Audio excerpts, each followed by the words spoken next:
was like the army. You followed orders, you did the right thing, you got rewarded. Some of the greatest films follow characters whose journeys span many years. Where are we gonna go but up? But as filmmaking has evolved, so too have the tools filmmakers use to show characters aging and de-aging. You're right, Mr. Morgan. As filmmaking techniques have grown to include not just makeup and costumes, but also digital technology, so has the need for innovations that ensure the integrity of actors' performances at any age shown on screen. Together, Martin Scorsese and his production crew, Netflix and ILM, have teamed up on The Irishman to push the boundaries of this visual effects process. The film takes place from 1949 to 2000, and it goes back and forth in time, continuously.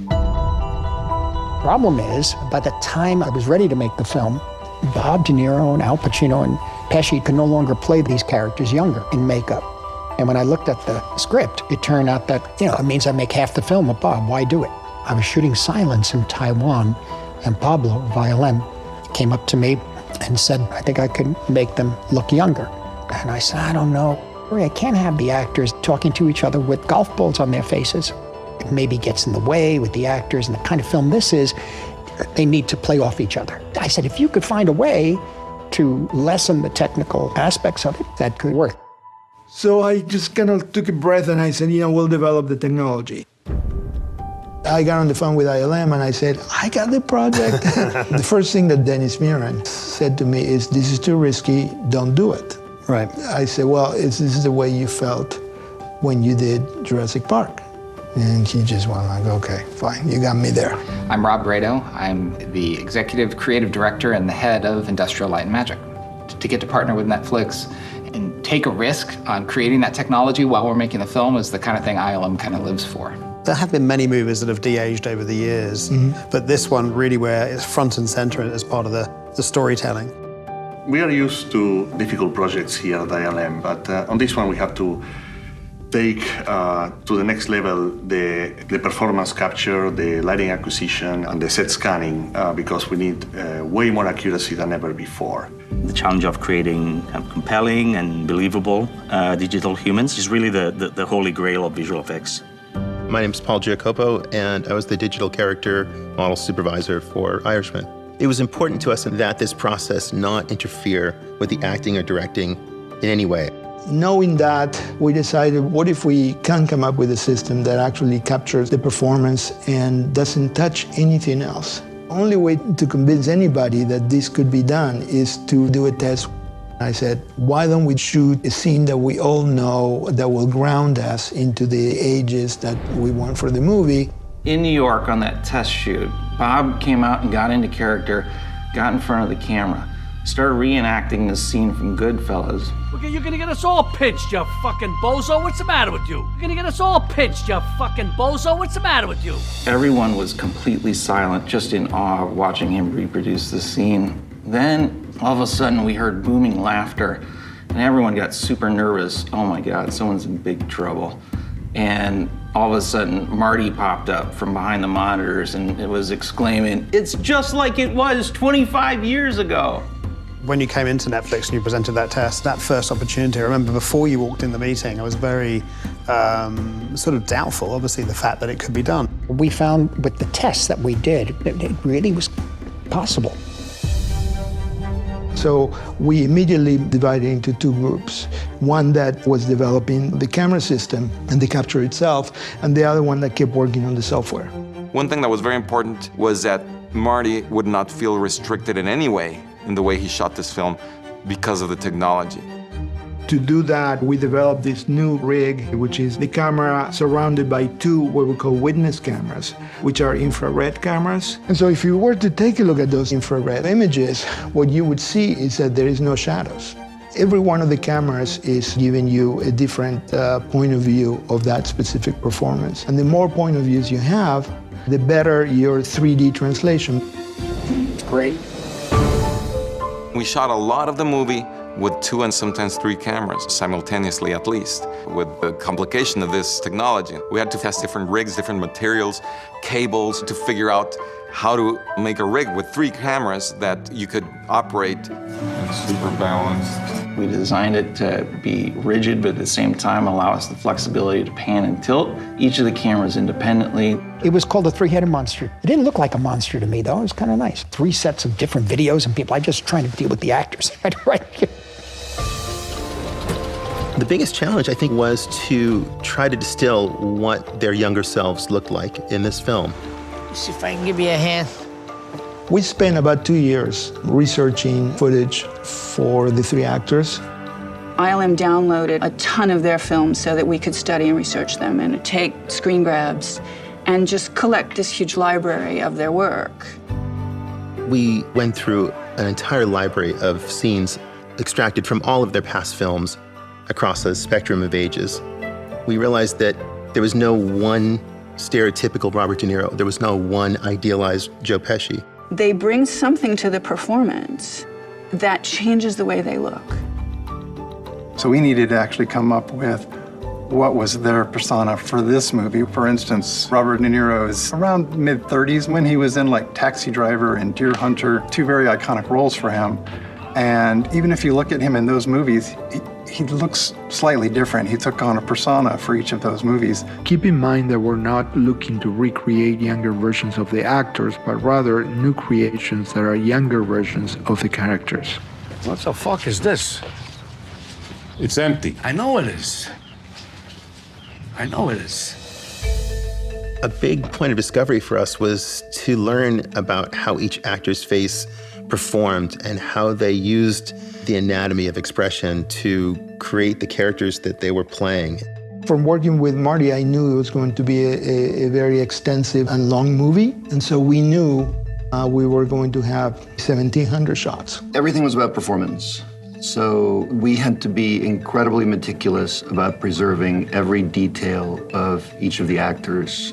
We didn't use our traditional animation pipeline, so we didn't have animators basically recreating the performance of the actors in the film. My name is Douglas Moore. I'm a layout supervisor here at ILM. One of the very first things as part of this process was using our technology called Medusa. We did a Medusa capture of Robert De Niro, Pacino, and Pesci. And what that is had them sitting in a chair, and they'd go through a series of expressions that we call the fax expressions.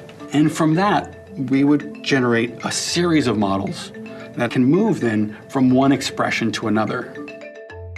What the software then would do would solve the way the animation, those shapes would blend together on a particular frame. Software is called Flux. The F stands for facial, and Lux is for the lighting component of it.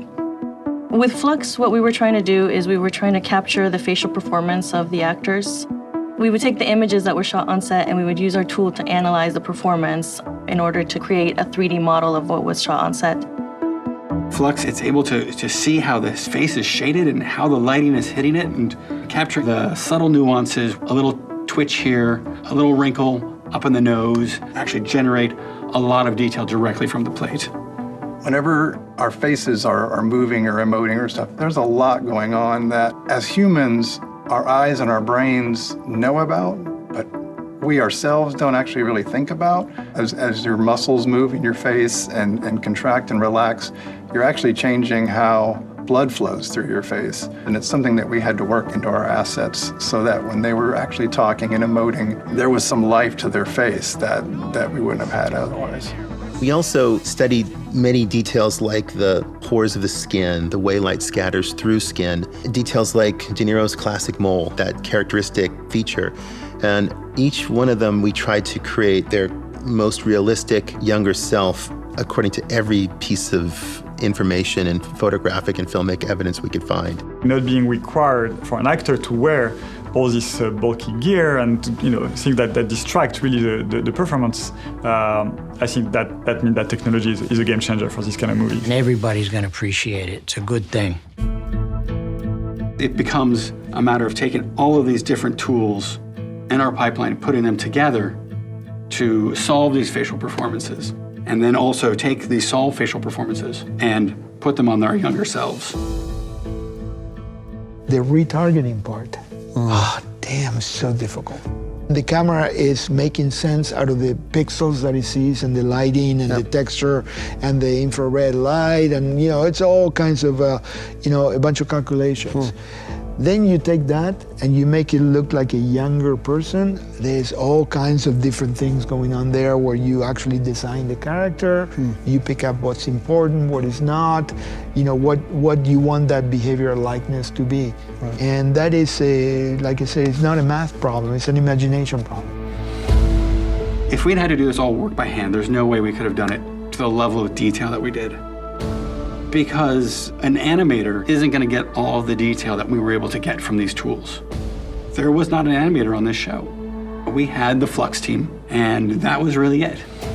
With this new system, we were trying different disciplines of people. We started thinking, well, what is this similar to? It is very technical, so we pulled in creature TDs, the layout artists, effects artists that normally do particle sim, and they all brought something different to it. The first reaction is like, what? So what am I looking at? There's a lot of details that hopefully, if we've done our work well, will be invisible. When you actually get them in a shot and you finally see them moving and talking and acting, and it works, it's just an amazing feeling.